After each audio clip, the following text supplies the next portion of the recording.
Hello class 9 students, आज हम start करने वाले Maharashtra board class 9 history chapter number 4 economic development.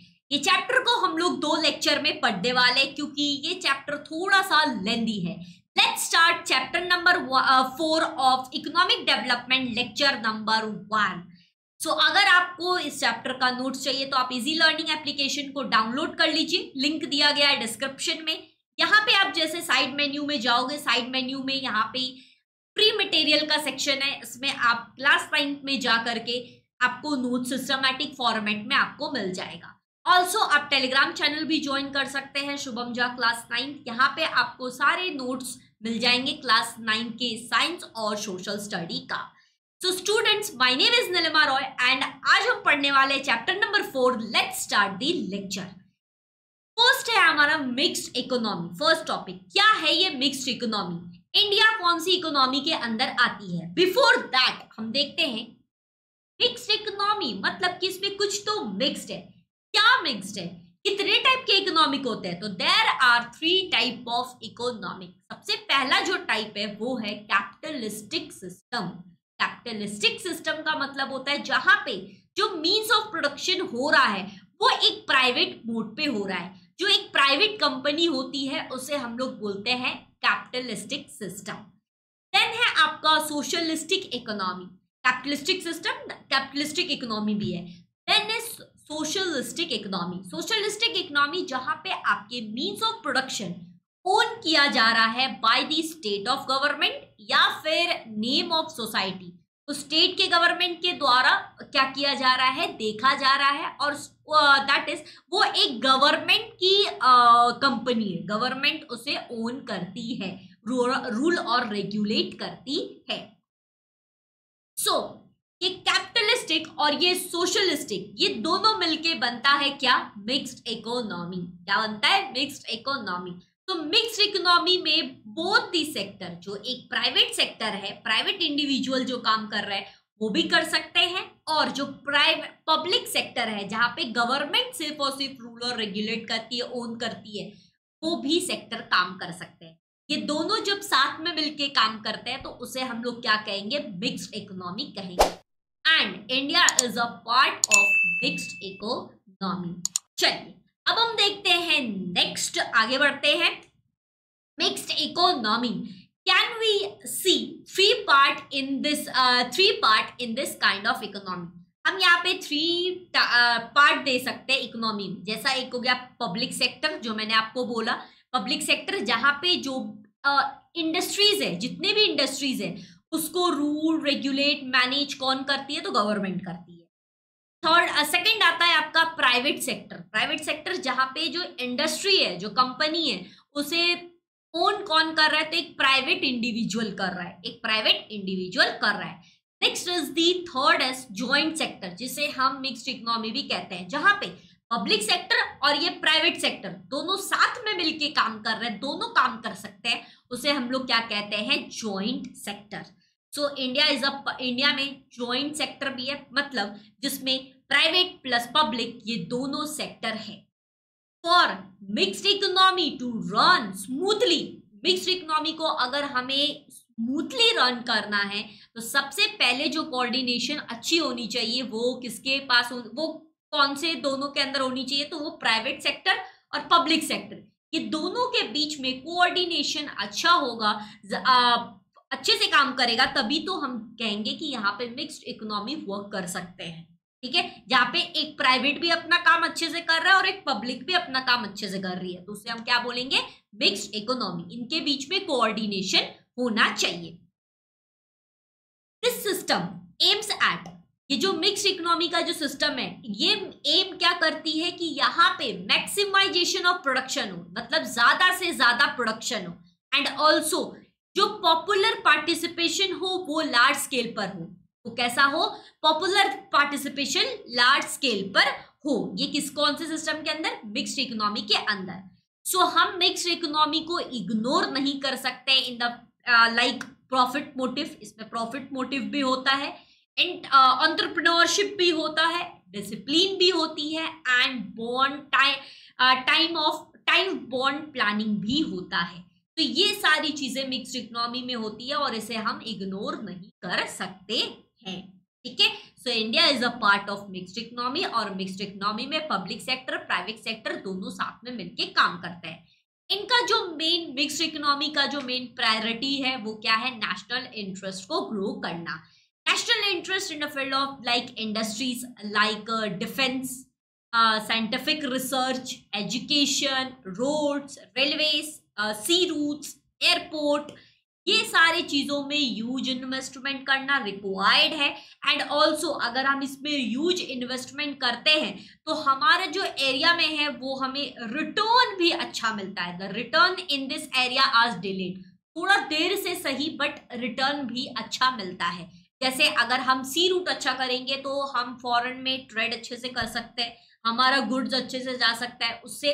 अगर हम ट्रेड अच्छे से करेंगे फॉरेन कंट्रीज के साथ, ठीक है, सी रूट अगर अच्छा रहेगा तो वहां से फिर हमें क्या आएगा, इन टर्म्स ऑफ मनी आएगा, राइट। डिफेंस सिस्टम में अगर हम इक्विपमेंट देंगे, ह्यूज इन्वेस्टमेंट करेंगे, इक्विपमेंट देंगे तो आर्म्स देंगे, ठीक है, तो उससे क्या होगा, प्रोटेक्ट, हमारी कंट्री ही प्रोटेक्ट रहेगी, राइट। साइंटिफिक रिसर्च करेंगे तो उससे हमारी कंट्री ही ग्रो करेगी, इन एवरी फील्ड वो ग्रो करेगी। एजुकेशन फील्ड में अगर हम इन्वेस्टमेंट करेंगे, पैसा लगाएंगे तो उससे लोगों का नॉलेज बढ़ेगा, लोगों का नॉलेज बढ़ेगा तो इकोनॉमी भी ग्रो होगा, क्योंकि लोग काम करेंगे, काम करेंगे उनका स्किल ग्रो होगा, स्किल ग्रो होगा, काम करेंगे तो पैसा आएगा ही आएगा। ओके, सो ये सारी चीजें मिक्स्ड इकोनॉमी में होती है और ऐसे काम करती है। सो इंडिया ने अडॉप्ट किया मिक्स्ड इकोनॉमी को, और मिक्स्ड इकोनॉमी में इंडिया जब अडॉप्ट कर रही थी तो इंडिया ने सोचा कि अब हम क्या करेंगे, 5 ईयर प्लानिंग पे काम करेंगे, और ऐसे करके हम धीरे धीरे जितने भी अभी हमने बात किया था जिसमें ह्यूज इन्वेस्टमेंट चाहिए, रिक्वायर्ड है, वो सारे फील्ड में हम डेवलप कर सकते हैं। Priority was given in this policy to control the influence of heavy industries, industrial feminized families and foreign industries, and remove the imbalance in the regional development। मतलब कि प्रायोरिटी ये है इन पॉलिसी में, 5 year plan में ये है कि जो बड़े बड़े इंडस्ट्रीज हम ग्रो कर सकते हैं, इंडस्ट्रियल फैमिली हम बना सकते हैं, फॉरेन इंडस्ट्री हमारी कंट्री में आ सकती है, और ऑल्सो जो एक इम्बैलेंस है रीजनल डेवलपमेंट में, रीजन जो एक रीजनल डेवलपमेंट हो रहा है उसमें जो इम्बैलेंस है, चीजें सही नहीं चल रही, उसे हम इम्प्रूव कर सकते हैं। So government has also started paying more attention on cooperative system. Government ने भी धीरे धीरे करके अपना अटेंशन दिया है किसमें, कोऑपरेटिव सिस्टम में, मतलब जिसमें प्राइवेट और पब्लिक दोनों काम कर रही है। अगर दोनों मिलके काम करेगी तभी जाकर के कोई ग्रो करेगा। कैसे मैम, मिक्स्ड इकोनॉमी में कैसे? प्राइवेट का क्या काम है? प्राइवेट का ये काम है कि मान लो कि अगर आप कल को जाकर के अपनी इंडस्ट्री बनाओगे तो आप अपना एक अलग स्किल ला रहे हो, उस स्किल से आप कुछ बना रहे हो और वो मार्केट में क्या हो रहा है, सेल हो रहा है, तो उससे लोगों का फायदा हो रहा है, राइट। वैसे ही आपको कहीं ना कहीं प्रॉफिट होगा, आप अपना गुड्स को सेल कर रहे हो, उससे आपको प्रॉफिट जनरेट होगा। जो गवर्नमेंट होती है, गवर्नमेंट सोचती है कि हम चीजों को कम दाम में लोगों को बेचें, ताकि जो एक जो बिलो पॉवर्टी लाइन भी जो लोग हैं वो भी इसे खरीद सके, एंड वो उनकी भी लाइफस्टाइल अच्छी हो, वो भी चीजों को खरीद सके, हर एक चीजों पे वो भी उनका भी फुलफिलमेंट हो, ठीक है। तो ये हो गया आपका मिक्स्ड इकोनॉमी। सो 5 ईयर प्लान्स को लाने का मेन मुद्दा क्या था, क्यों आया ये 5 ईयर प्लान? क्योंकि जब इंडिया इंडिपेंडेंस हुई थी उस टाइम में इकोनॉमिक सिस्टम इंडिया की अच्छी नहीं थी।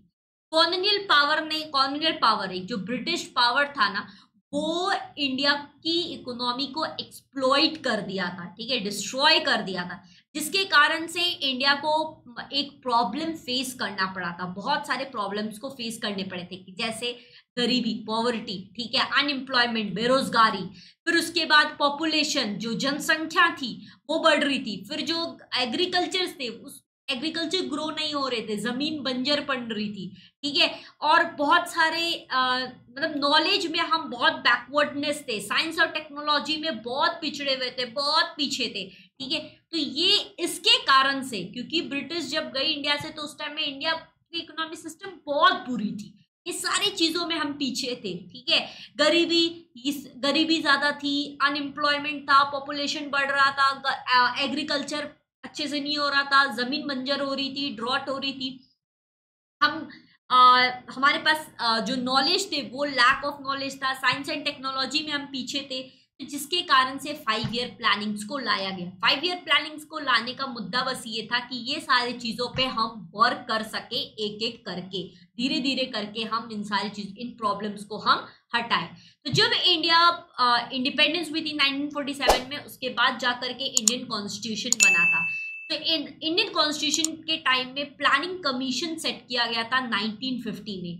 सो प्राइम मिनिस्टर जो थे उस टाइम के, पंडित जवाहरलाल नेहरू, जो चेयरमैन भी थे प्लानिंग कमीशन के, उन्होंने डिसाइड किया था कि अब हम प्लानिंग कमीशन में 5 ईयर प्लान लाएंगे, और 5 ईयर प्लान में हम चीजों को कौन सी चीजें इंक्लूड होगी, तो रूरल एंड एग्रीकल्चर डेवलपमेंट होगा, इम्बैलेंस जो इंडस्ट्रीज है उसको हम बैलेंस इंडस्ट्रीज हम करेंगे, फिर उसके बाद जो प्रोविजन है मिनिमम स्टैंडर्ड ऑफ लिविंग, तो उनको हम इम्प्रूव करेंगे, फिर उसके बाद इकोनॉमिक डेवलपमेंट हम लाएंगे, और ये सारी चीजों पे हम वर्क करेंगे इन दी 5 year plan.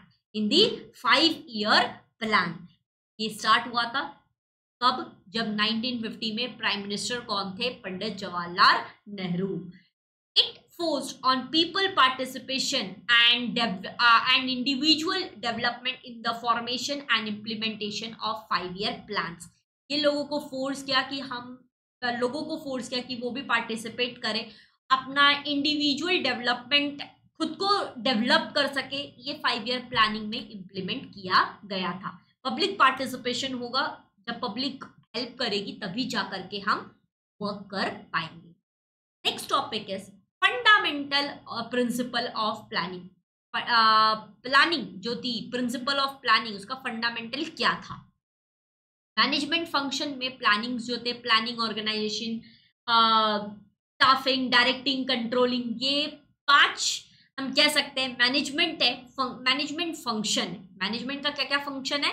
Planning, organising, staffing, directing, controlling, ठीक है। ये 5 फंडामेंटल फंक्शंस है management function. General public, general principle of planning is the proportionate distribution of resources of a country and appropriate use of human resources to fulfill the need। देखो हमारी country में ना, not only in our country but in all over the world, जितना हमें requirement है उस हिसाब से, देखो हम सोचते हैं कि हमारी बहुत नीड है, ठीक है, हम सोचते हैं हमारा नीड ज्यादा है, बट नीड नहीं है, वो वांट ज्यादा है। वो क्या है? वांट ज्यादा है, मतलब हमें ये चाहिए। नीड क्या है? जरूरत, जो हमें फुलफिल करना ही पड़ेगा। सो इसके कारण से हमारे कंट्री में रिसोर्सेस लिमिटेड है बट वांट्स अनलिमिटेड है। मान लो तुम्हारे पास है 100 रुपए, ठीक है, और तुम चाहते हो कि ये मेरे पास तो 100 रुपए ही है, बट मैं इसमें पिज्जा भी खा लूं, बर्गर भी खा लूं, KFC भी चले जाऊं, ठीक है, और भी बाकी XYZ चीजें कर लूं। ये पॉसिबल है क्या 100 रुपए में? नहीं।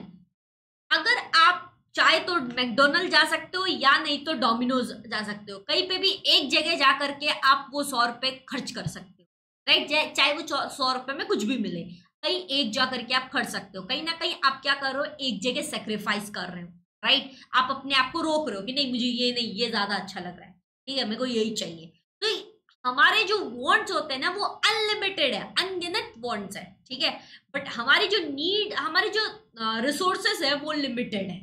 वो क्या है? लिमिटेड है। तो जिसकी वजह से हमें उस हिसाब से क्या करनी पड़ेगी? अपनी नीड्स को फुलफिल करनी पड़ेगी।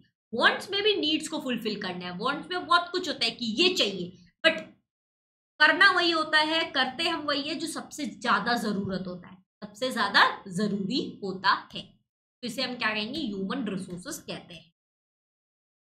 General goals of economic planning of India are follows. क्या क्या जनरल गोल्स है इकोनॉमिक के? जो इकोनॉमिक प्लानिंग हो रही है इंडिया की, उसमें जनरल गोल्स क्या क्या है?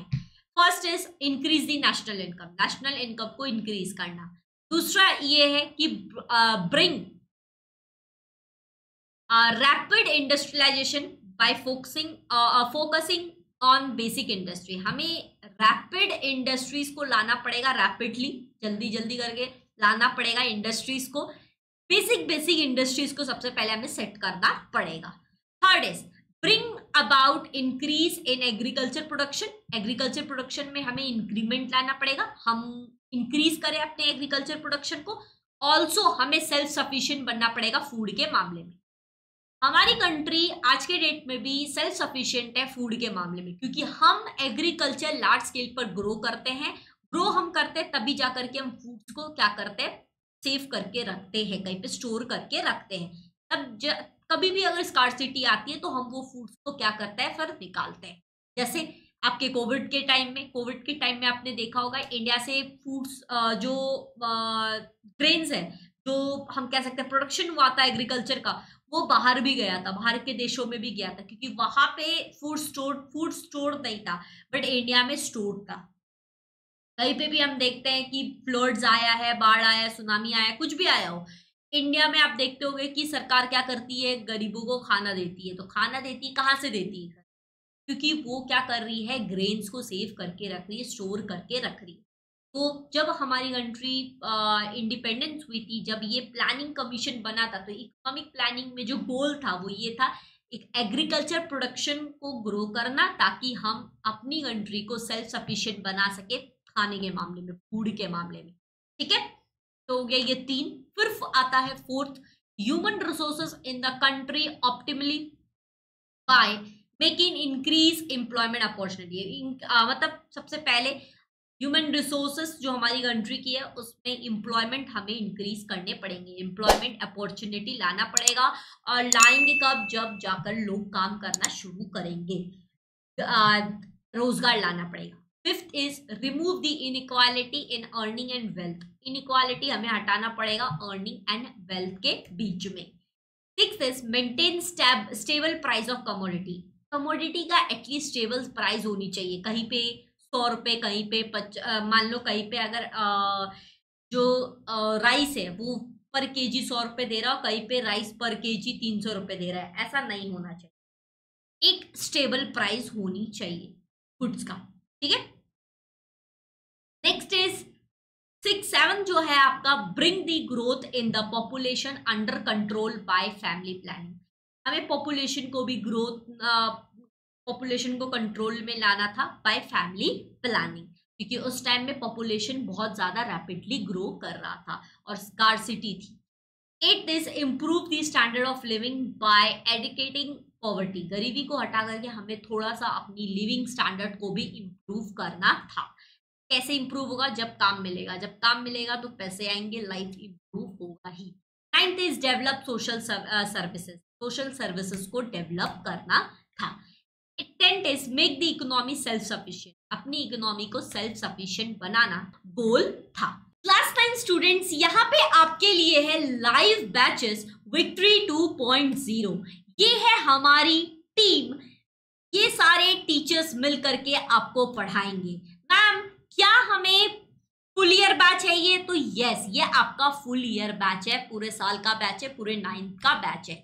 सारे सब्जेक्ट आपको पढ़ाए जाएंगे, डेली लाइव क्लासेस होंगी, फ्री टेस्ट सीरीज यहाँ पे इंक्लूडेड है, पर्सनल मेंटोरशिप आपको पूरे साल दिया जाएगा, पूरे 9 तक दिया जाएगा। Then is regular doubt clearing session यहाँ पे होते रहते हैं, नोट्स आपको सिस्टमैटिक फॉर्मेट में हर एक सब्जेक्ट का मिल जाएगा। सो अगर आप इंटरेस्टेड हो ज्वाइन करने के लिए ज्वाइन कर लेना। बट मैम ये जो बैच है, ये जो विक्ट्री 2.0 है इजी लर्निंग पे, ये हम लैपटॉप पे देख सकते हैं। यस, ये लैपटॉप, पीसी, टैबलेट, आईपैड सब पे अवेलेबल है। सारे टीचर्स बहुत एक्सपीरियंस्ड है और जितने भी लाइव क्लासेस होते हैं इनके आपको सबके रिकॉर्डिंग्स आपको अवेलेबल हो जाते हैं, HD वीडियो आपको मिलेगा। सो अगर इनरोल करना है, कैसे इनरोल करना है, हाउ टू इनरोल, तो इस वीडियो का लिंक दिया गया है डिस्क्रिप्शन में, how to buy victory 2.0 description में लिंक है, जरूर चेक कर लेना, जरूर देख लेना। इस क्लास 9 की जो बैच है इसकी फीस है 5000 रुपीज, फुल ईयर फीस है ये, मंथली फीस या फुल ईयर फीस, तो ये फुल ईयर फीस है। अगर आप इंटरेस्टेड हो ज्वाइन करने के लिए तो आप हमारे इस नंबर पे, दिए गए नंबर पे कॉल कर सकते हो एंड यहाँ पे जो भी आपकी क्वेरीज है आपकी क्लियर की जाएगी। चलिए तो अब हम आगे बढ़ते हैं, देखते हैं next topic, that is 5 year plan of India. देखो ये तो हमें पता है कि गवर्नमेंट अगर बनाई जाती है, हर 5 साल पे नए सरकार आती है, राइट, नया सरकार हर साल पे आती है, न्यू गवर्नमेंट हर साल पे आती है।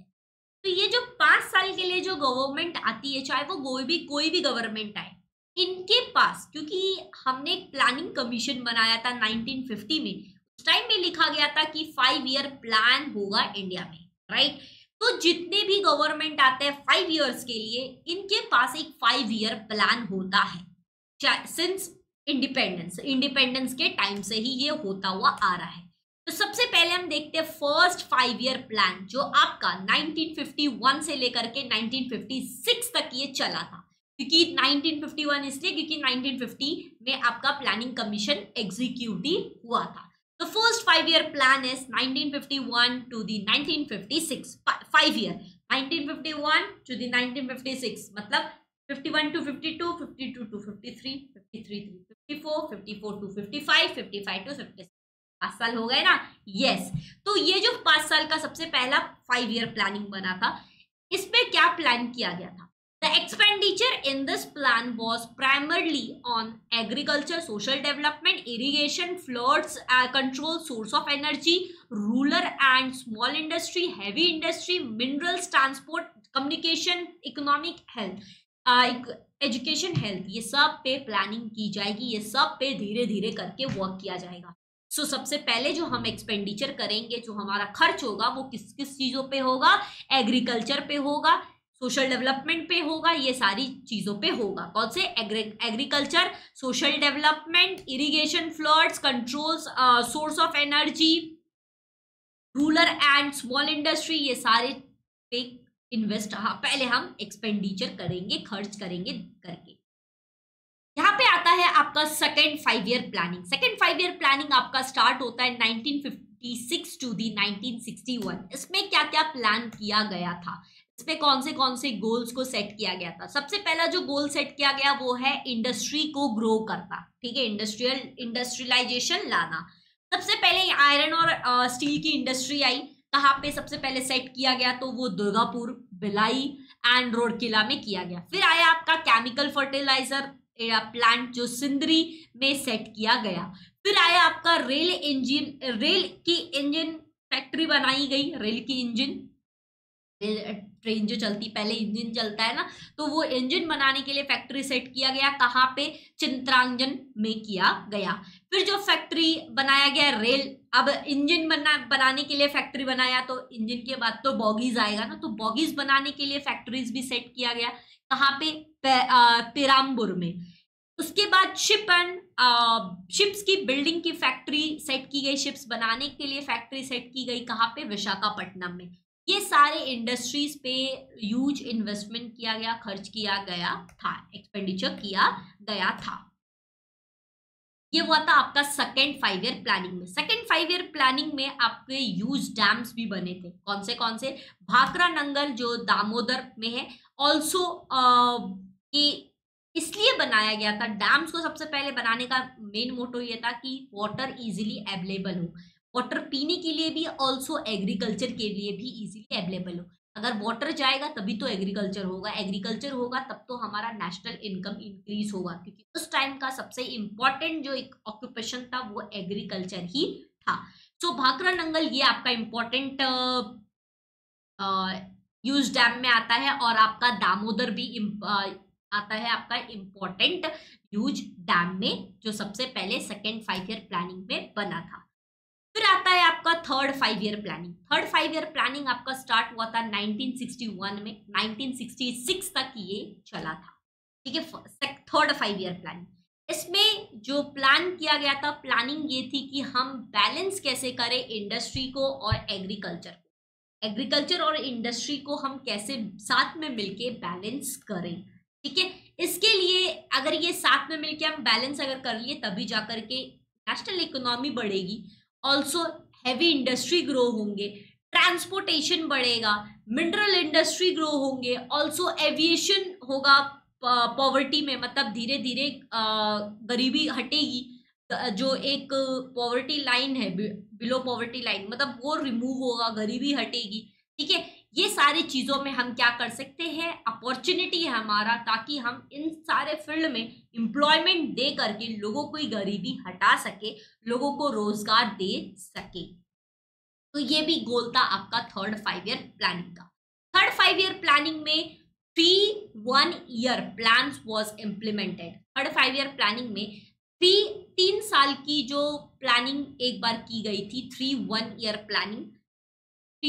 प्लानिंग इम्प्लीमेंट की गई थी 1966 से 1969 तक।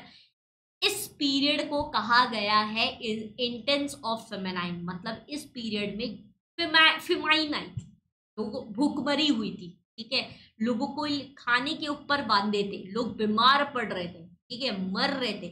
ऐसा ये पीरियड में हुआ था, 1966 से 1969 तक ये हुआ था, ये 3 साल ऐसा हुआ था। ठीक है, उसी पीरियड में अगर हम देखने जाए फेमिनाइन सिस्टम में, तो यहाँ पे एक्चुअली जो फेमाइन आया था वो इसलिए आया था क्योंकि चाइना और जो पाकिस्तान का वॉर शुरू हुआ था, इसकी वजह से वो इफेक्ट इंडिया पे भी पड़ा था। ठीक है, सो ये सारे इश्यूज, स्ट्रेस के कारण इकोनॉमी फिर से डिक्रीज होना, मतलब लो होना शुरू हो गई थी इकोनॉमी, और डेवलपमेंट हम नहीं कर पा रहे थे, क्योंकि डेवलपमेंट हमें किस में करना था, डिफेंस में करना था, क्योंकि इंडिया और चाइना दोनों तरफ वॉर चल रहा है और बीच में इंडिया को भी प्रोटेक्ट करना था। तो इंडिया की डिफेंस सिस्टम को हमें प्रोटेक्ट करना था, जिसके कारण से बाकी जगह हम उतना ध्यान नहीं दे पा रहे थे। ठीक है, इसी पीरियड में फेमाइन भी आया था। फिर आता है आपका fourth 5 year plan. Fourth 5 year plan आपका स्टार्ट हुआ था 1969 से 1984 तक ये चला था। ये जो गोल था वो ये था कि हम इंडिया को सेल्फ रिलायंट बनाए। सेल्फ रिलायंट मतलब कि हम किसी के ऊपर हेल्प के लिए किसी के ऊपर डिपेंड ना रहे, हम इतना सफिशिएंट हो जाए कि हम किसी के ऊपर डिपेंड हमेशा ना रहे। ठीक है, हमें अगर नीड है हम किसी के ऊपर हमेशा डिपेंड ना रहे, इसको हम बोलेंगे सेल्फ रिलायंट। तो इंडिया बनना चाहती, इंडिया को हम बनाना चाहते थे सेल्फ रिलायंट। यहाँ के लोगों को ऑल्सो गवर्नमेंट डेवलप करने चाहती थी, basic industry, also economic growth, economy की जो डेवलपमेंट है, ग्रोथ है, उसको हम थोड़ा स्पीड करना चाह रहे थे, डेवलप करना चाह रहे थे, अच्छे से अटेंशन दे करके हम उसे धीरे धीरे ज्यादा ग्रो करना चाह रहे थे। इसी टाइम में देखा गया कि economy had to bear the burden of Bangladesh war. इसी टाइम में 4-5 ईयर प्लानिंग में बांग्लादेश वॉर जो हो रहा था उसमें भी इंडिया को झेलना तो पड़ा ही था, क्योंकि बाकी देश में अगर चल रहा है वॉर तो वहां पे हमें भी कहीं ना कहीं सेक्रीफाइसेस और हमारे ऊपर भी वॉर की वजह से अफेक्ट तो पड़ता ही है। Expenditure over the refugees had to grown as well. इस टाइम में भी हमें डिफेंस सिस्टम को मजबूत करना पड़ा था। नेक्स्ट आता है आपका फिफ्थ 5 ईयर प्लान, जो आपका 1974 से 1979 तक ये रन हुआ था। ये 5 ईयर प्लानिंग में जो गोल इंडिया का था, इंडियन इकोनॉमी का जो गोल था वो ये था कि सेल्फ रिलायंट बनना, सेल्फ सफिशिएंट बनना, अपने आप को इतना बना लो कि कभी मतलब काबिल बनाओ कि कभी ज्यादा हेल्प ना लेना पड़े किसी से। ठीक है, हमें सेल्फ सफिशिएंट बनना था, ऑल्सो हमें गरीबी को कभी कम करना था। एवलेटिंग मतलब होता है रिड्यूस करना, कम करना। ठीक है, ये 5 ईयर प्लानिंग का मेन ऑब्जेक्टिव था। Increase the national income, large scale पर हमें एम्प्लॉयमेंट को अवेलेबल करना था, नेशनल इनकम को इंक्रीज करना था, एजुकेशन को सप्लाई करना था, लोगों तक प्रॉपर न्यूट्रिशन पहुंचाना था, प्रॉपर वाटर ड्रिंकिंग का फैसिलिटी प्रोवाइड करना था, ये मेडिकल ट्रीटमेंट पे हमें काम करना था रूरल एरिया में। ठीक है, तो ये सारी चीजों पे हमें हमारा गोल था, क्या, न्यूट्रिशन प्रोवाइड करना, मेडिकल ट्रीटमेंट लाना, सेल्फ लार्ज स्केल पर एम्प्लॉयमेंट जनरेट करना, यूज इंडस्ट्रीज लाना। ऑल्सो जहाँ पे इलेक्ट्रिसिटी नहीं है वहाँ इलेक्ट्रिसिटी को जनरेट करना, मीन्स ऑफ कम्युनिकेशन लाना, ऑल्सो जो फूड हम परचेज कर रहे हैं फूड ग्रेन को, वो एक सस्टेनेबल प्राइस पे हमें मिल जाए, कहीं पे भी मोनोपोली ना हो, एक क्षेत्र राज नहीं हो कि सारी चीजें वहीं पे मिल रही है, वो ज्यादा दाम पे बेच रहा है, ऐसा नहीं होना चाहिए। ओके, तो ये था आपका 5th 5 ईयर प्लानिंग का। 5th 5 ईयर प्लानिंग में it was not possible to achieve a goal of removal of poverty and increase the employment. 5th 5 year planning में ये पॉसिबल नहीं था कि हम अचीव कर सके वो गोल जो हम गरीबी, जो हमारा बिलो पॉवर्टी लाइन था, गरीबी थी, ठीक है, पॉवर्टी जो था ये रिमूव कर सके और एम्प्लॉयमेंट को इंक्रीज कर सके। ये नहीं हो पा रहा था 5th 5 ईयर प्लानिंग में। 1977 में एक बार फिर से इलेक्शन को रन किया गया और इसमें कांग्रेस पार्टी डिफीट हो गई, कांग्रेस पार्टी हार गई थी। फिर आया था नेक्स्ट पार्टी जो जनता पार्टी आई थी 1978 में अप्रैल में, ठीक है, 1978 में मार्च के एंड में इलेक्शन हुआ था और फिर अप्रैल में पार्टी आई थी। 1980 में यहाँ देखा था हुआ क्या, इलेक्शन हुआ था लोकसभा में और भारतीय जनता पार्टी ये विन हुई थी। देन आया था आपका 6th 5 ईयर प्लानिंग, 1980 से 1985 तक ये रन हुआ था, ठीक है। यहाँ पे देखा गया था कि इनका जो गोल था, चाहे वो कोई भी पार्टी आए, जैसे मैंने आपको बोला कि 5 साल का तो वो प्लानिंग कमीशन लेकर ही आएंगे, तो उनका भी जो मेन स्ट्रेस था, ये स्ट्रेस ये थे कि हम गरीबी को कम कर सके और एम्प्लॉयमेंट को जनरेट कर सके, तो रोजगार लोगों को दे सके ज्यादा से ज्यादा। Increase the growth of, increase करना था ग्रोथ ऑफ इकोनॉमिक, रिड्यूस करना था गरीबी को, ठीक है, या और ऑल्सो अनएम्प्लॉयमेंट, लोगों को एम्प्लॉयमेंट देना था। Sharp and implement population policy, adopt करना था स्मॉल पॉलिसी, स्मॉल फैमिली को, ठीक है, जो स्मॉल फैमिली का एडॉप्शन के लिए हम स्कीम्स ला रहे थे, ओके। प्रोग्राम्स को हमने बहुत सारे इंप्लीमेंट किए थे 5th 5 ईयर प्लानिंग पे, जैसे integrated rural development programme IRDP ये लाया गया था। उसके बाद rural landless employment guarantee programme, ये सारे प्रोग्राम्स को लाया गया था 6th 5 ईयर प्लानिंग में।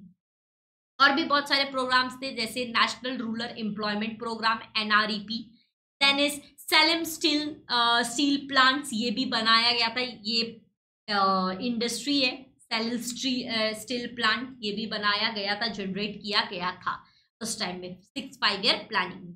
देन आता है आपका 7th 5 ईयर प्लानिंग, 1985 से 1990 तक ये चला था। इसमें स्ट्रेस ये था कि plan the lead stress on food, जो फूड लोगों को मिल रहा है वो प्रॉपर मिले, एम्प्लॉयमेंट हम दे सके, प्रोडक्टिविटी को इंक्रीज कर सके, मॉडर्नाइजेशन हम लाए धीरे धीरे, ठीक है, सेल्फ रिलायंस बने, सोशल जस्टिस इम्प्रूव करें, ऑल्सो टेक्निक्स जो प्रोडक्शन में हम ला सके, इम्प्रूव कर सके। इंडिया उस टाइम में इंक्रीज की थी नेशनल इनकम, 5% से इंक्रीज हुआ था नेशनल इनकम फूड ग्रेन में इंडिया का इकोनॉमी में, ठीक है। ये सारी चीजें थोड़ा सा अब कुछ अच्छा होने जा रहा था। इस टाइम में बहुत सारे प्रोग्राम्स बनाए गए थे, जैसे जवाहर रोजगार योजना, फिर आया था इंडिया आवास योजना, फिर स्कीम्स लाए गए थे 10 लाख वेल्स बनाने के, जो कुएं होते हैं उसको बनाने के लिए स्कीम्स लाया गया था, ठीक है, 7th 5 ईयर प्लानिंग पे। ऑल्सो एम्प्लॉयमेंट जनरेट करने के लिए स्कीम्स भी लाया गया था, प्रोग्राम्स को क्रिएट किया जा रहा था। Then is 8th 5 year plan जो 1992 टू 1977 तक ये रन हुआ था। The plan gave a lot of scope to the private sector. 8th 5 year planning में स्कोप मिला प्राइवेट सेक्टर को, प्राइवेट सेक्टर भी अब धीरे धीरे जाकर के बनना शुरू हुई। यहाँ पे देखा गया कि हमने 6.5 के रेट से इंक्रीज किया है अपने नेशनल इनकम को। ऑल्सो यहाँ पे जो ग्रोथ है पॉपुलेशन का वो कंट्रोल हुआ है। ऑल्सो प्रोग्राम्स जो बनाए गए थे फैमिली प्लानिंग के वो भी इनकरेज लोगों ने किया था। लिटरेसी, जो इलिटरेट पीपल थे उनका लिटरेसी ग्रो हो रहा था, ठीक है, इलिटरेसी रिमूव हो रहा था धीरे धीरे। प्राइमरी एजुकेशन हम लोगों को दे पा रहे थे 8th 5 ईयर प्लानिंग में। ऐसे ही प्रोग्राम्स और फिर 8th ईयर प्लानिंग में लाया गया, जैसे प्रधानमंत्री रोजगार योजना, फिर उसके बाद आया महिला समृद्धि योजना, ठीक है, ये सब प्रोग्राम्स लाया गया। राष्ट्रीय सामाजिक आर्थिक सहाय योजना, ठीक है, मिड डे मील स्कीम्स, मतलब दिन में जो बच्चे जो स्कूल जा रहे हैं, जो सरकारी स्कूल में है, उनको दिन का खाना मिलना चाहिए ताकि उनको प्रॉपर न्यूट्रिशन मिल पाए। ठीक है, अभी स्कूल के खाने के लालच से ही, बट स्कूल में तो आए, ऐसा मिड डे मील स्कीम में बनाया गया, स्कीम में। फिर आता है आपका इंदिरा गांधी महिला स्कीम, ये भी आया था 5 ईयर प्लानिंग पे। फिर आया आपका गंगा कल्याण स्कीम एग्रीकल्चर के लिए। तो ये सारे स्कीम्स को इम्प्लीमेंट किया गया था। 5 ईयर प्लानिंग में इंपॉर्टेंट दिया गया, किसको इंपॉर्टेंस दिया गया था? प्राइवेट सेक्टर को दिया गया था। और उसके बाद ही 1991 में हमने अडॉप्ट किया था प्राइवेट सेक्टर आया, तभी हमने क्या अडॉप्ट किया? लिबरलाइजेशन, मतलब हमें लिबर्टी मिली मार्केट में कि हम फ्री मार्केटिंग कर सके और अपना काम कर सके। हर एक को इंडिविजुअली काम ये दिया गया कि आपको जो करना है आप अपनी इंडस्ट्री बना सकते हो, सिर्फ ये जरूरी नहीं है कि गवर्नमेंट ही करे, आप भी अपना काम शुरू कर सकते हैं। तो 1991 से liberalisation of free marketing adopt हमने किया था। फिर आता है आपका 9th 5 year planning 1977 to 2002। This plan focused on agriculture and rural development. ये जो 9th 5 ईयर प्लानिंग थे, इस पे सबसे पहले फोकस किया गया था किसके ऊपर? एग्रीकल्चर और रूरल डेवलपमेंट के ऊपर। इनका मेन ऑब्जेक्टिव था कि एग्रीकल्चर और रूरल डेवलपमेंट को ग्रो करना, इंप्रूव करना। ये ग्रो तो हुआ ही था, बट इंप्रूव करना। यहाँ पे इंक्रीज हमने किया था rate of growth of economy, हमें इंक्रीज करना था। हेल्थ की कंपटीशन में हमें इंक्रीज करना था। इंफ्रास्ट्रक्चर हमें ग्रो करना था। न्यू डायरेक्शन लाना था इंडस्ट्रीज में नई नई चीजें लाना था। फॉरेन के इन्वेस्टमेंट को हमें ग्रो करना था, ताकि हमारे कंट्री में भी आकर लोग इन्वेस्ट कर सके, फॉरेन के लोग। यहाँ पे स्कीम्स आए 9th 5 ईयर प्लानिंग में, that is Swarna Jayanti Sahara Rozgar Yojana, then is Bhagyashree child welfare policy. ये सब स्कीम्स लाया गया 9th 5 ईयर प्लानिंग में। और भी बहुत सारे स्कीम्स आए, जैसे राजराजेश्वरी महिला कल्याण योजना, देन इज स्वर्ण जयंती ग्राम स्वर रोजगार योजना, देन इज जवाहर ग्राम समृद्धि योजना। ये सब योजना लाया गया, स्कीम लाया गया। अंत्योदय अन्न योजना, देन इज प्रधानमंत्री ग्राम साधक योजना, और भी बहुत सारे स्कीम्स लाए गए थे 9th 5 ईयर प्लानिंग। तो स्टूडेंट्स, यहाँ पे आपका होता है लेक्चर नंबर, आज हम यहीं तक रखते हैं। नेक्स्ट लेक्चर में हम लोग नेशनलाइजेशन ऑफ बैंक से स्टार्ट करें। अगर अभी तक आपने इस चैनल को सब्सक्राइब नहीं किया है तो सब्सक्राइब कर लो, और ये कुछ क्वेश्चन है, इसका आंसर कमेंट में जरूर देना। The dash plan is reflection of liberalization and free market policy adopted in 1991, 7th, 8th, 5th, 6th। Answer comment में जरूर देना। अगर ये वीडियो आपको पसंद आया हो तो लाइक जरूर करो, अपने दोस्तों को शेयर करो, एंड नोट्स के लिए टेलीग्राम चैनल ज्वाइन कर लो, एंड इजी लर्निंग ऐप को डाउनलोड कर लेना। यहाँ पे आपको फ्री मटेरियल में पूरे नोट्स मिल जाएंगे। Thank you so much for watching this video. मिलते हैं चैप्टर नंबर 4 के लेक्चर नंबर 2 में next time. Thank you so much.